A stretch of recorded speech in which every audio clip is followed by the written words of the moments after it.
2026 football বিশ্বকাপের শুরুতে পুরো বিশ্বকে অবাক করে দিয়েছে কেপ ভার্ডেন 40 বছর বয়সী এক গোলরক্ষক, যার নাম জোসিমার দিয়াস বজিনোহা। বিশ্বকাপের অন্যতম ফেভারিট এবং ইউরো চ্যাম্পিয়ন স্পেনের তার কাছে আক্রমণের সামনে তিনি যেন একাই দুর্ভেদ প্রাচীন হয়ে দাঁড়িয়েছিলেন। পুরো ম্যাচে স্পেন 27টি শট নিলেও বজিনোহার অবিশ্বাস্য 60টি সেভের কারণে ম্যাচটি 0-0 গোলে ড্র হয়। এটি ছিল কেপ ভার্ডের ইতিহাসের প্রথম বিশ্বকাপ ম্যাচ, আর প্রথম ম্যাচে তিনি হয়ে যায় জাতীয় নায়ক। কিন্তু ম্যাচ শেষের বাঁশি বাজতে দুহাত ডেকে শিশুর মতো কেঁদে ফেলেন এই যোদ্ধা। কেন কেঁদেছিলেন তিনি?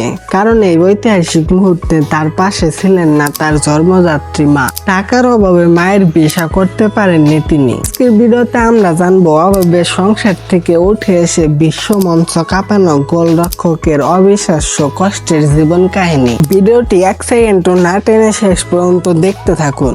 নামের পেছনের ইতিহাস ও 600। এই গোলরক্ষকের পুরো নাম জোসিমার জোসে ইবোরা ডায়াস, তবে ফুটবল বিশ্বে তিনি পরিচিত বজিনোহা নামে। মজার ব্যাপার হলো এই নামটি তিনি জন্মসূত্রে পাননি। পর্তুগিজ ভাষায় বজিনোহা শব্দের অর্থ হলো যে ব্যক্তি দাদা দাদির কাছে বড় হয়েছে।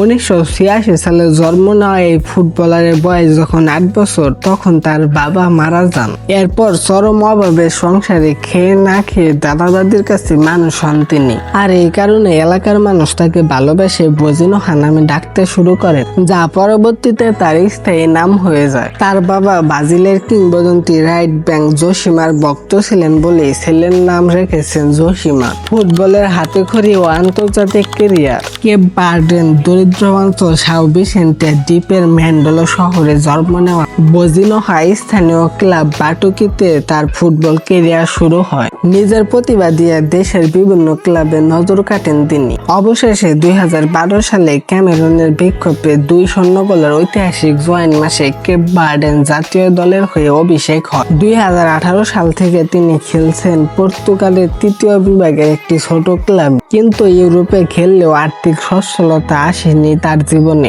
আজও তাকে অনেক হিসাব করে চলতে হয়। আর সেই চরম আর্থিক সংকটের কারণে তিনি তার জীবনের সবচেয়ে বড় ম্যাচে তার মাকে গ্যালারিতে এনে খেলা দেখাতে পারেননি। স্পেনের বিক্ষোভে সেই ঐতিহাসিক রাতও বিশ্ব রেকর্ড। মাত্র 5 লাখ জনসংখ্যার ছোট দেশ কেপ ভার্ডেন যখন প্রথমবারের মতো বিশ্বকাপে জায়গা পায়, অনেকেই ভেবেছিল ফুটবলের বড় বড় দলেরা স্পেন আমেরিকার এই দলটিকে উড়িয়ে দিবে। কিন্তু জর্জিয়ার আটলান্টা স্টেডিয়ামে ইতিহাস লেগেছেন 40 বছর বয়সী বজিনোহা। এই ম্যাচে মাঠে নেমে তিনি বিশ্বকাপ ইতিহাসের দ্বিতীয় সবচেয়ে বয়স্ক খেলোয়াড় হওয়ার কীর্তি গড়েন। ম্যাচের 74% বলের দখল রেখে স্পেনে একের পর এক আক্রমণ করলেও বজিনোহা ছিলেন অপরাজিতা। তিনি এক ম্যাচে 60টি গুরুত্বপূর্ণ সেভ করে কেপ ভার্ডেনকে এনে নেয় একটি ঐতিহাসিক ড্র ম্যাচ। সেই সাথে বিশ্বকাপ অভিষেক ম্যাচে স্ক্রিনশট রাখা সবচেয়ে বয়স্ক গোলরক্ষকের রেকর্ডও নিজের নামে লেখে নেয়। এক রাতে সামাজিক যোগাযোগ মাধ্যমে ঝড়। ম্যাচের পর শুধু মাঠে নয়, সামাজিক যোগাযোগ মাধ্যমে শুরু হয় বজিনোহার ঝড়। ম্যাচের আগে যেখানে ইনস্টাগ্রাম ফলোয়ার ছিল মাত্র 40,000, দুর্দান্ত পারফরমেন্সের পর এক রাতেই মিলিয়ন ফলোয়ার ছাড়িয়ে যায়। ফুটবল প্রেমিকরা যেন এক রাতে আবিষ্কার করে নেয় এক নতুন সুপার হিরোকে। বিশ্বকাপের আগে দেশের হয়ে খেললেও এই বিশ্বকাপে ছিল তার জীবনের সবচেয়ে বড় মঞ্চ। আর প্রথম ম্যাচে তিনি যা দেখালেন তা কেপ ভার্ডেন ফুটবল ইতিহাসে সারা জীবন স্মরণীয় অক্ষরে লেখা থাকবে। স্পেনের বিক্ষোভে 60টি দুর্দান্ত সেভ, ঐতিহাসিক স্ক্রিনশট এবং কোটি কোটি মানুষের মন জয় করা বজিনোহা এখন শুধু কেপ ভার্ডেন নয়, পুরো 2026 বিশ্বকাপের অন্যতম অনুপ্রেরণার গল্প।